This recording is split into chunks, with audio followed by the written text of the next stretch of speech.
नमस्कार, आप देख रहे हैं 5 बजे 25 खबरें और मैं हूं आपके साथ शुभांगी ठाकुर। इस बुलेटिन की शुरुआत करते हैं इस वक्त की बड़ी खबर के साथ।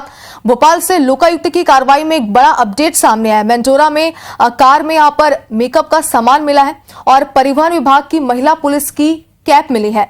परिवहन विभाग की महिला आरक्षक गाड़ी में मौजूद। फिलहाल सूत्रों के हवाले से खबर सामने आई है।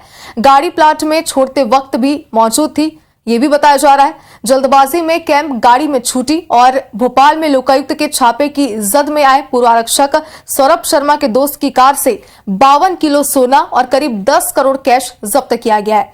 बीती रात एक शख्स ने पुलिस को सूचना दी थी कि मेंडोरा से कुशालपुर रोड पर लावारिस कार खड़ी है, जिस पर पुलिस के अधिकारी मौके पर पहुंचकर कार को देखा तो उसमें 8 से 10 बड़े बैग नजर आए। पुलिस ने इस कार के शीशे तोड़कर जब कार की तलाशी ली तो उन बैग में 52 किलो सोना और 9 करोड़ 86 लाख रुपए कैश बरामद हुए हैं। जानकारी के मुताबिक ये कार आरटीओ के पूर्व आरक्षक सौरभ शर्मा के दोस्त चेतन गौर की है।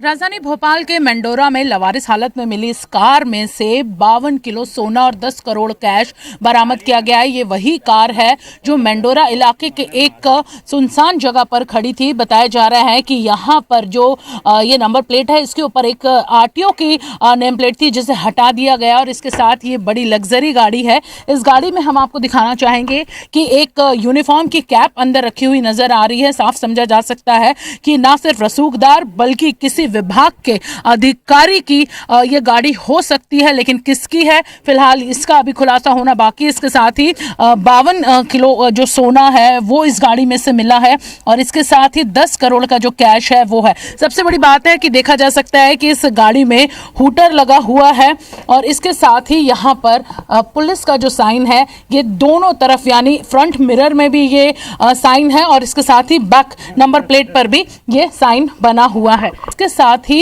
यहाँ पर जो ये कागज बिखरे हुए हैं, बताया जा रहा है कि इन्हीं कागजों में जो ये जमीन पर जो ये कागज नजर आ रहे हैं गिरे हुए, यहाँ पर इन्हीं कागज में जो नोटों की गड्डियां हैं वो लपेटी गई थी, यानी जो 10 करोड़ का कैश था वो इन्हीं कागजों में लपेटा गया था। देखा जा सकता है कि ये गाड़ी जो है यहाँ पर आगे पीछे इसमें पुलिस का साइन बना है, यूनिफॉर्म की एक जो कैप है वो अंदर रखी गई है। लग्जरी ये गाड़ी है और इसी गाड़ी से बड़ी संख्या में जो गोल्ड है जिसकी कीमत करीबन 45 करोड़ रुपए आंकी जा रही है और 10 करोड़ जो कैश है वो इसमें से मिला है। फिलहाल इस पूरी कार्रवाई में अब जो तार हैं वो परिवहन विभाग के वीआरएस ले चुके कांस्टेबल सौरभ शर्मा से जुड़ते हुए नजर आ रहे हैं। कैमरामैन विनीश श्रीवास के साथ IBC 24 भोपाल से हरप्रीत कौर रेन। तो इस पूरे मामले पर लगातार कई बड़े अपडेट निकलकर सामने आ रहे हैं। फिलहाल आगे बढ़ते हैं। जयपुर से खबर है, जहां शुक्रवार सुबह अजमेर हाईवे पर दिल्ली पब्लिक स्कूल के सामने एलपीजी गैस से भरे टैंकर में धमाका हो गया। हादसे में अब तक 11 लोगों की मौत हो चुकी है, वहीं 33 लोग घायल हैं। गैस टैंकर को एक ट्रक ने टक्कर मारी थी। इससे टैंकर से गैस का रिसाव हुआ जो 200 मीटर तक फैल गया, जिससे अचानक आग पकड़ ली और धीरे धीरे किलोमीटर तक यह आग फैल गई, जिससे आसपास खड़ी गाड़ियों में आग लग गई और कई लोग जिंदा जल गए। बताया जा रहा है कि टैंकर में 18 टन एलपीजी भरी हुई थी। निश्चित रूप से घटना दुखद है। मैं इस घटना के लिए उन सभी परिवारजनों के और इंजर्ड हैं उनके लिए ईश्वर से कामना करता हूं कि वे स्वस्थ हों और उनके परिवारजनों को ईश्वर शक्ति दे। अगली खबर मेरठ से, जहां प्रसिद्ध कथावाचक पंडित प्रदीप मिश्रा की कथा में भगदड़ मचने की सूचना को कलेक्टर एसपी ने पूरी तरीके से खंडन कर दिया। इसका उन्होंने कहा कि जो सूचना चल रही है वो भ्रामक है, स्थिति नियंत्रण में है, कथा सामान्य रूप से चल रही है।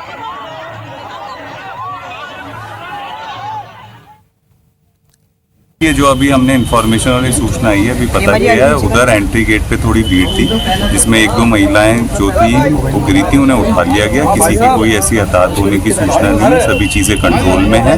वहाँ पे पर्याप्त पुलिस फोर्स और मजिस्ट्रेट की तैनाती है। तो प्रदीप मिश्रा की कथा में भगदड़ मचने की खबर सामने थी, लेकिन उसका अब खंडन कर दिया गया। फिलहाल छत्तीसगढ़ के नारायणपुर से खबर है, जहां नक्सलियों के किए गए आईडी ब्लास्ट में डीआरजी के 2 जवान घायल हो गए हैं। घायल जवानों को जिला अस्पताल से एयरलिफ्ट कर इलाज के लिए रायपुर लाया गया, जहां उन्हें प्राइवेट अस्पताल में भर्ती कराया गया है। बता दें कि नारायणपुर में नक्सलियों ने ग्राम कच्चापाल से 3 किलोमीटर दूर आईडी प्लांट किया था, जहां से गश्त और सर्चिंग के लिए डीआरजी और बीएसएफ के जवान निकले तो अचानक ही आईडी ब्लास्ट हो गया, जिससे डीआरजी के आरक्षक जनक पटेल और आरक्षक घासीराम मांझी घायल हो गए। कैंप की पहुंच मार्ग का निर्माण के लिए डीआरजी टीम आज सुबह निकली थी। 20 तारीख को सुबह 2 टीम नारायणपुर डीआरजी की निकली थी। जिस सड़क निर्माण के लिए निकले थे, वहां पर सड़क के बगल के जंगल में नक्सलियों ने आईडी प्लांट किया था, नक्सलियों ने ब्लास्ट किया है। जवाबी कार्रवाई की जा रही है और इसमें 2 जवान घायल है। दोनों को यहाँ पे अस्पताल लाया गया है और बेहतर इलाज के लिए थोड़ी देर में रायपुर भेजा जाएगा। इधर मध्य प्रदेश विधानसभा बिना राष्ट्रगान के अनिश्चितकाल के लिए स्थगित कर दी गई है, जिससे कांग्रेस ने सरकार पर हमला बोला है। विधायक बाला बच्चन ने कहा कि विधानसभा की कार्रवाई बिना राष्ट्रगान के स्थगित की गई है, यह संविधान और लोकतंत्र का गला घोटना है। वहीं कैबिनेट मंत्री विश्वास सारंग ने आरोप लगाया, कांग्रेस ने हर समय लोकतंत्र के मंदिर को अपनी राजनीतिक रोटी सेकने का अड्डा बनाया है। जो मध्य प्रदेश की विधानसभा में जो विधानसभा की कार्रवाई को अनिश्चित काल के लिए जो बिना राष्ट्रगान के स्थगित कर दिए, तो ये भी संविधान को खत्म करने का दूसरा एक उदाहरण है। इसी लाइन पर, इसी ट्रैक पे, चाहे एमपी की बीजेपी हो या देश की बीजेपी हो, इस लाइन पे चल रही है, लोकतंत्र का गला घोट रही है और संविधान को खत्म कर रही है। ये उसका उदाहरण है। कांग्रेस ने हर समय लोकतंत्र के मंदिर, चाहे वो लोकसभा हो या विधानसभा हो, इसको केवल अपनी राजनीतिक रोटी सेकने का अड्डा बनाया है। और डॉक्टर अंबेडकर को लेकर जारी गतिरोध के बीच संसद की कार्रवाई अनिश्चितकाल के लिए स्थगित कर दी गई है। संसद परिसर में धरना प्रदर्शन आज भी जारी रहे। संसद में धक्का मार कांड को लेकर बीजेपी सांसदों ने राहुल गांधी के खिलाफ गांधी प्रतिमा के पास प्रदर्शन किया। बीजेपी सांसदों ने राहुल गांधी पर सांसदों को धक्का मारने का आरोप लगाया। धक्का मारने के आरोप में राहुल गांधी पर केस दर्ज भी हुआ है। इधर विपक्षी सांसदों ने राहुल गांधी के खिलाफ दर्ज एफआईआर के खिलाफ विजय चौक पर प्रदर्शन किया। वहीं संसद परिसर में हुई इस घटना के बाद अब लोकसभा स्पीकर ओम बिरला ने सख्त निर्देश दिए हैं कि कोई भी राजनीतिक दल संसद भवन के किसी भी द्वार पर प्रदर्शन नहीं करेगा।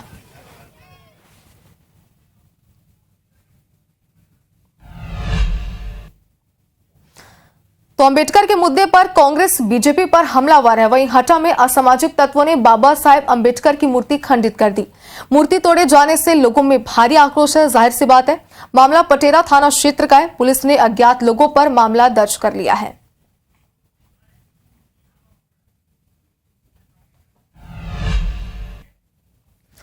और देश में लगातार उठ रहे नए मंदिर मस्जिद विवादों पर राष्ट्रीय स्वयंसेवक संघ के प्रमुख मोहन भागवत ने चिंता जताई है। पुणे में सहजीवन व्याख्यानमाला में भारत विश्व गुरु विषय पर बोलते हुए भागवत ने कहा कि अयोध्या में राम मंदिर के निर्माण के बाद कुछ लोगों को ऐसा लग रहा है कि वे ऐसे मुद्दों को उठाकर हिंदुओं के नेता बन सकते हैं। संघ प्रमुख का बयान ऐसे समय आया जब उत्तर प्रदेश के संभल में मस्जिद के सर्वे को लेकर चल रहा विवाद पूरी तरीके से अपने चरम पर है। त्यामुळे राम मंदिर झालं पाहिजे, ते होत आहे. हिंदूंची श्रद्धास्थान हिंदूंना वाटतं.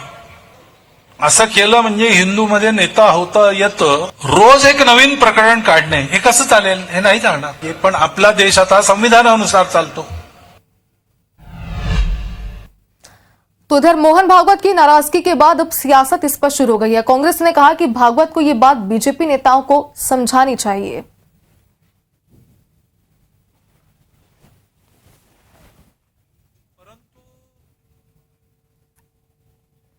भागवत जी ने जो बात कही उस बात से हम सहमत।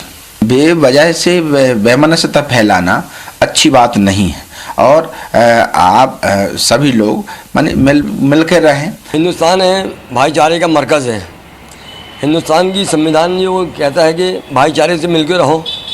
मंदिर मस्जिद में इसमें कुछ नहीं रखा है और ये नेता हैं, ये अपनी जो रोटी सेकने के लिए दुनिया में आए हैं। मोहन भागवत जी जो बोले हैं अभी कि वो सही है कि भाईचारा है भाईचारा बना के रहें। भागवत जी के जो शब्द हैं, जो उनने कहा है, मैं उससे 101% सहमत हूँ। आजकल तथाकथित कभी भी कोई भी झंडा लेकर खड़ा हो जाता है और कहीं भी कुछ करने लगता है, ना प्लान है, ना जानकारी है, ना कुछ है। इसलिए हिंदुत्व का नेतृत्व अपने आप प्रखरता से दिखता है और राष्ट्रीय स्वयंसेवक संघ का जो अध्ययन होता है बहुत माइक्रो लेवल पर होता है। बिल्कुल भागवत जी जो कह रहे हैं मुझे लगता है ठीक कह रहे हैं। हम चाहते हैं मोहन भागवत जी ने जो बात कही इसकी ट्रेनिंग वो पहले भाजपा के ही लोगों को देना शुरू करें, क्योंकि कांग्रेस विकास की राजनीति करती है और धर्म में बांटने की राजनीति नहीं करती कांग्रेस। इधर हरियाणा के पूर्व सीएम ओम प्रकाश चौटाला का निधन हो गया है। आपको बता दें कि उन्होंने 89 साल की उम्र में गुरुग्राम के मेदांता अस्पताल में अंतिम सांस ली। इनेलो सुप्रीमो को सुबह 11:30 बजे अस्पताल लाया गया था। 12 बजे के बाद उन्होंने दम तोड़ दिया। चौटाला के निधन से हरियाणा और देश की राजनीति में शोक की लहर है। ओम प्रकाश चौटाला 7 बार के विधायक, 5 बार के सीएम रह चुके हैं। ओम प्रकाश चौटाला का जन्म 1 जनवरी 1935 को हरियाणा के सिरसा जिले के चौटाला गांव में हुआ था। चौटाला हरियाणा के 7वें मुख्यमंत्री रहे।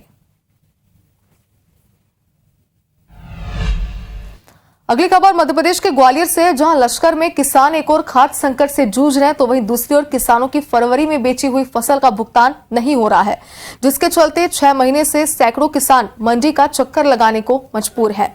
लेकिन लश्कर कृषि मंडी में ना तो कई अधिकारी मिल रहा है और ना ही भुगतान को लेकर जानकारी भी कोई नहीं दे रहा। दरअसल किसानों ने मंडी के मार्फत सिंह ट्रेडर्स को अपनी फसल बेची थी, जिसकी 2.5 करोड़ से ज्यादा प्री पेमेंट अभी तक बकाया है। नतीजन किसान मंडी प्रबंधन को जिम्मेदार ठहराते हुए मंडी ऑफिस में प्रदर्शन कर रहे हैं और भुगतान कराने की मांग कर रहे हैं। मंडी प्रबंधन किसानों के आरोप को खारिज करते हुए किसानों की शिकायत के आधार पर कार्रवाई करने की बात कह रहे हैं।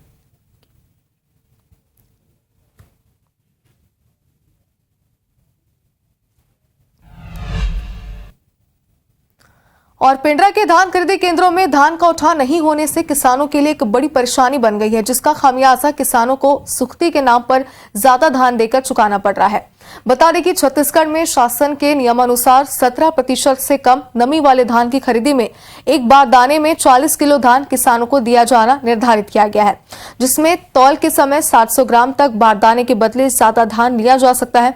लेकिन पिंडरा धान खरीदी केंद्र में किसानों का यह आरोप है कि उनसे खरीदी केंद्रों में सुख्ती के नाम पर एक बारदाने के बदले 400 से 500 ग्राम ज्यादा धान लिया जा रहा है, जिससे किसानों को नुकसान हो रहा है।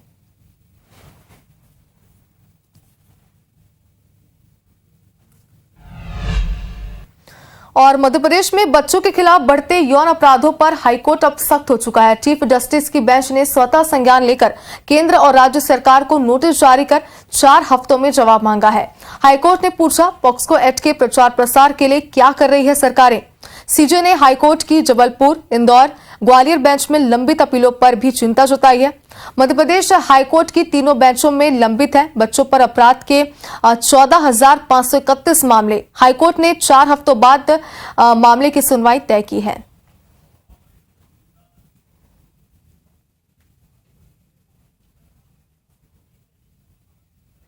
और बिलासपुर में हिस्ट्री शीटर रंजन गर्ग के अतिक्रमण पर प्रशासन ने बड़ा एक्शन लिया है। प्रशासन ने हिस्ट्री शीटर के अतिक्रमण पर बुलडोजर चलाकर ढहा दिया। प्रशासन की टीम ने ढेका में हाईवे किनारे से करीब 1 एकड़ शासकीय जमीन से अतिक्रमण हटाया है। हिस्ट्री शीटर ने यहां बाउंड्री वॉल, सड़क और फार्म हाउस बना रखा था। बता दें कि हिस्ट्री शीटर रंजन गर्ग हत्या, अपहरण जैसे कई संगीन अपराधों में शामिल रहा है। फिलहाल वो जेल में बंद है।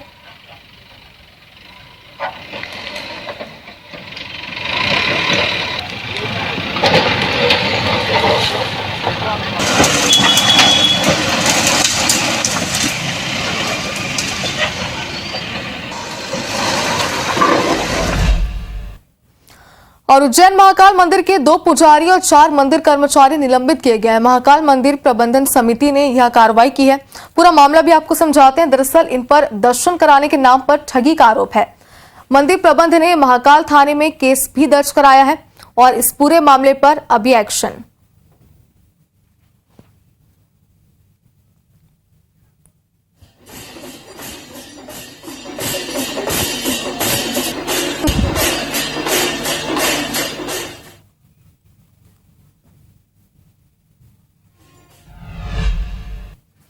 कर्नाटक में मंत्री के खिलाफ अपशब्द बोलने पर बीजेपी एमएलसी सिटी रवि को गिरफ्तार किया गया है। बेलगावी पुलिस ने उन्हें हिरासत में लिया। रवि पर महिला बाल विकास मंत्री लक्ष्मी हेब्बालकर को अपशब्द कहने का आरोप है। वहीं बीजेपी नेता ने हत्या की साजिश का आरोप लगाया है।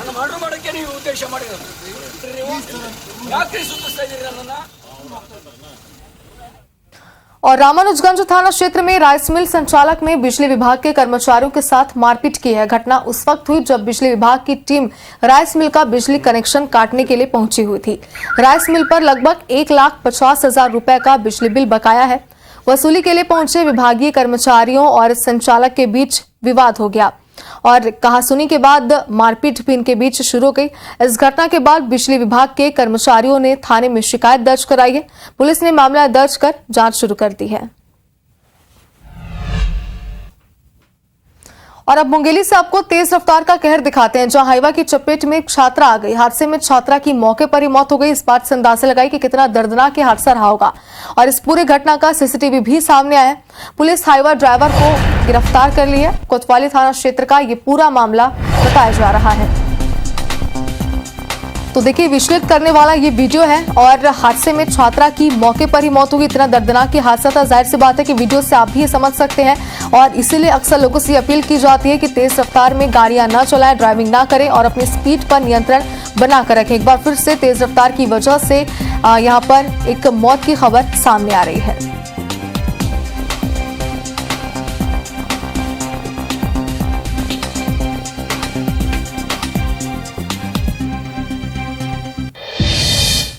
इधर छतरपुर में ट्रक अनियंत्रित होकर दुकानों से टकरा गया। हादसे में ट्रक ड्राइवर और दुकानदार घायल हो गए। वहीं एक गाय और कुत्ते की भी मौत हो गई है। कोतवाली थाना क्षेत्र की ये पूरी घटना है।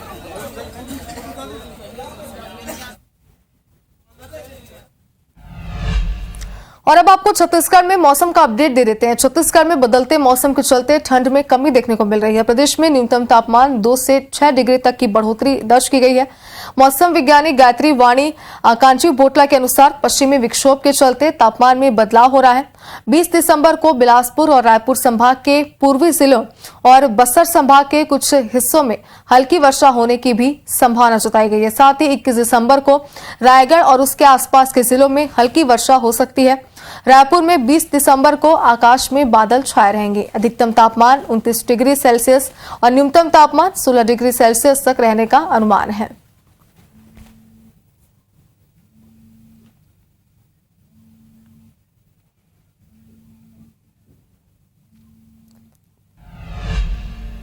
और इसी के साथ 5 बजे 25 खबरों में फिलहाल इतना ही, लेकिन आप देखते रहिए IBC 24। मुझे जी अनुमति, नमस्कार।